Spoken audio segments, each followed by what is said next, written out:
Hello, hello, hello. Welcome.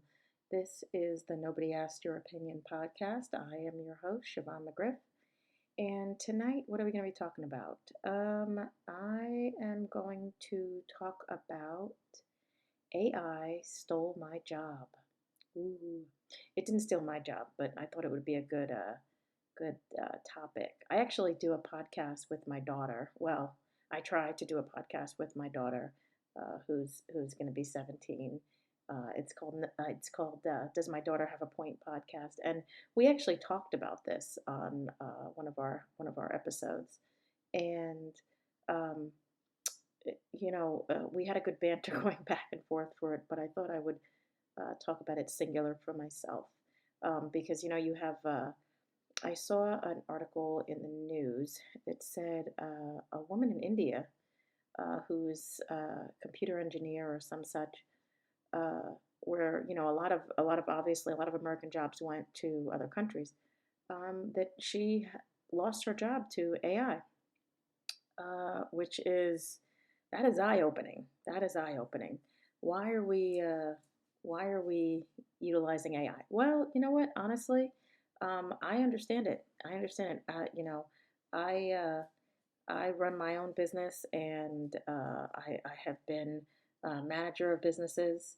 And honestly, people are tired of people. They're tired of the excuse. They're tired of the calling out sick. They're tired of the begging to improvement. And for a lot, and I make it hate for this. American workers are we have gotten lazy. We have gotten very lazy, very entitled. There's a shortage of working class jobs, which is going to hit us in the next 10 years or so, because we put so much emphasis on going to college, making sure our kids went to college, that if you didn't go to college, you were a loser or you had no ambition. But the world, people needs plumbers.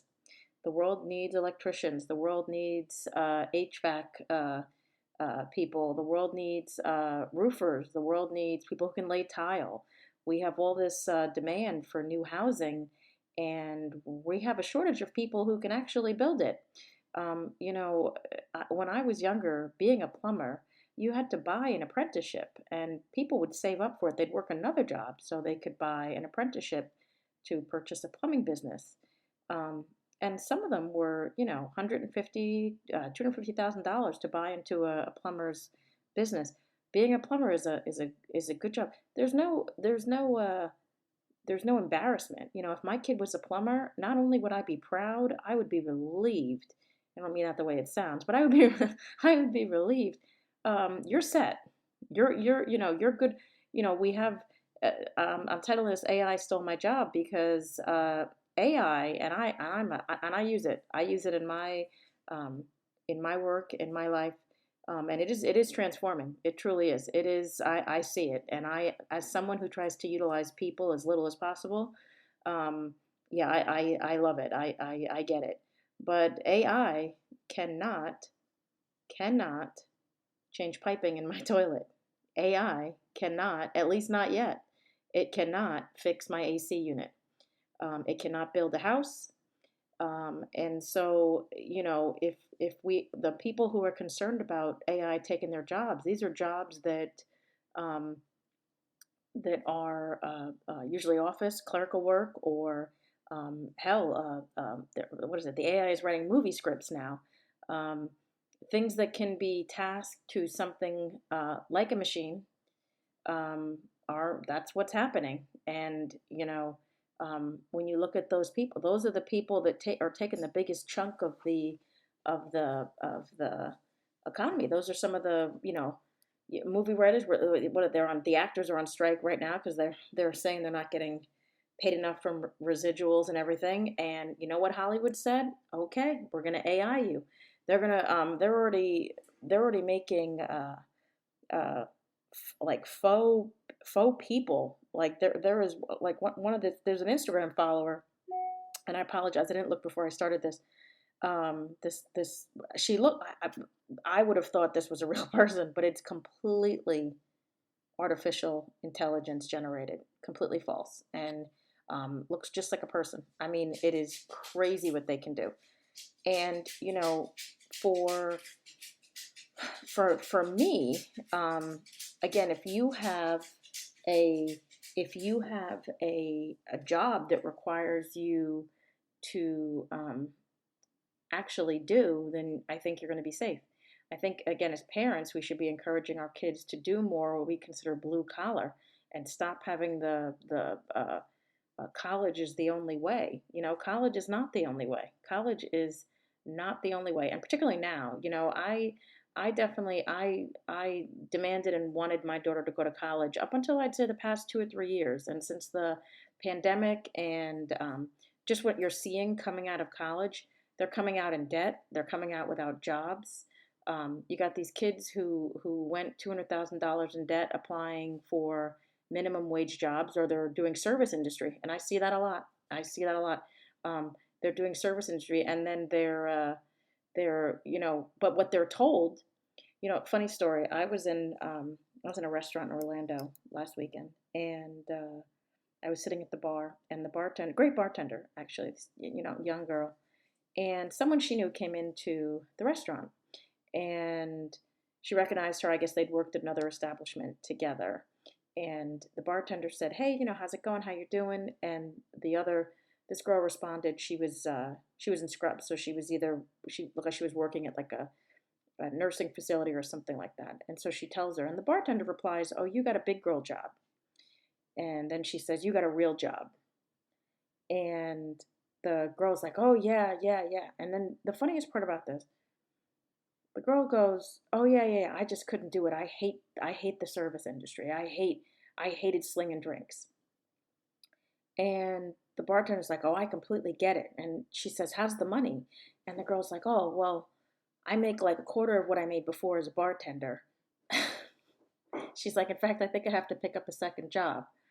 And the bartender replies, "Yeah, we used to make so much at XYZ, whatever restaurant or bar they were working at." She's like, "Yeah, I could make in one night what I make in a month." And I'm sitting there listening to this conversation, floored. Because let me tell you guys, I am completely money motivated. I could give a rat's ass if I'm, look, if I, service industry is a great industry to be in, but it has this stigma, obviously, that she said to her, "You have a real job that's not paying you, but she gets to tell everybody that she has a real job." I'd rather my bills were paid. That's just me. And I think, again, as a parent, like I said, I stopped encouraging my daughter that college was the only answer. In fact, this year she is taking she's on she's definitely on the runway to go to college, but she started to prep herself for other avenues because I don't know if if I want the shared debt, if I want her to have to work a job to support, to maybe kind of sort of get a job that AI might take over, and not might, probably will. Some of the the things that my daughter wants to do, uh, either engineering or architecture, that is being AI is being utilized in that now. And that would hurt to go to school for 4 to 6 years and come out and a computer is drafting plans to build the next building. Um, so yeah, you have to kind of prepare for the future, but doesn't mean I want her laying tile, but if that's the choice she made and that's where the money was, then she can go lay tile. That sounds crazy, but I just, if we don't make an about face and have a little, little humility, stop telling our kids that the school and everything is the only route. We're not going to have those houses, and we're not going to have those the roofs, and we're not going to have. We need blue collar people. Um, I come from a blue collar family, so I just it's crazy because you're going to sit back. I started seeing. I was encouraging actually at one of the businesses I'm with.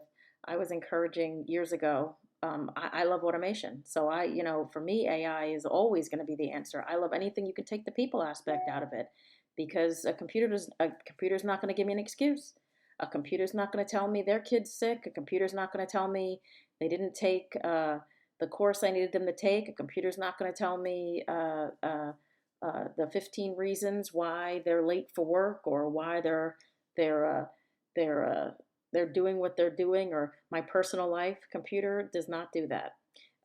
Computer does what it needs and what my business needs, and what the customer needs. And at the end of the day, if you're running a business, that is, honestly, guys, that's all you're looking for. I you started seeing it years ago with it kills me every time I walk into Publix, or I'd walk into Walmart, and you see the checkout people, and they were happily doing it, and I used to shake my head and be like, you guys see how they're replacing you slowly but surely, the self checkout kiosk. You know, the Publix I go into, when I first they got their first self checkout kiosk years ago, and it was one. Now there's six. And if people don't see, with COVID and people not wanting to come back to work and staying home, um, your job, the people who were out there, the people that were doing, had to come up with a solution. And you can't wait forever.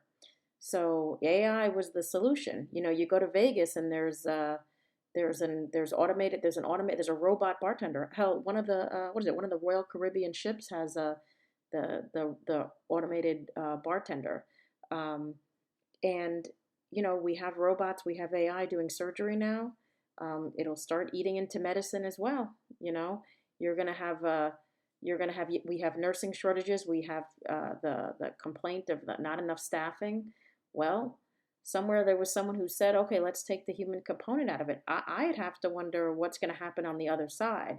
Are those people going to be able to pivot, employment wise, and adjust to the way, or are you going to still complain? Because it's here. It's not going away. It's only going to get um, bigger and better.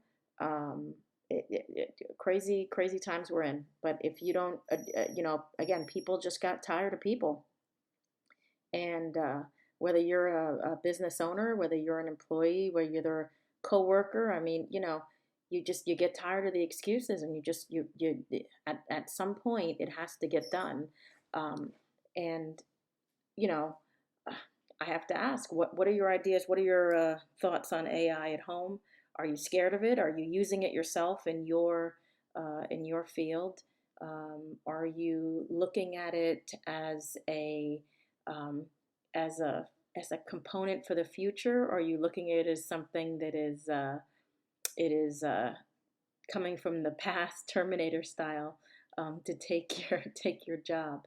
Um, my only fear is that for AI, I just only see positive from it. But my only fear is I grew up in the world of Terminator, and I said this on our podcast with my daughter. I said the first thing I thought of was the Terminator. And then James Cameron a couple of weeks ago said, "All I know about AI, I taught you guys about in the Terminator," and I laughed, um, because that the self evolving, when eventually the AI, the Chat GPT, when they realize they don't need us, and they evolve themselves, that's when we're in a Terminator situation. So yeah, that's my concern. But yeah, no, well, what are your thoughts? Are you're excited or you're scared?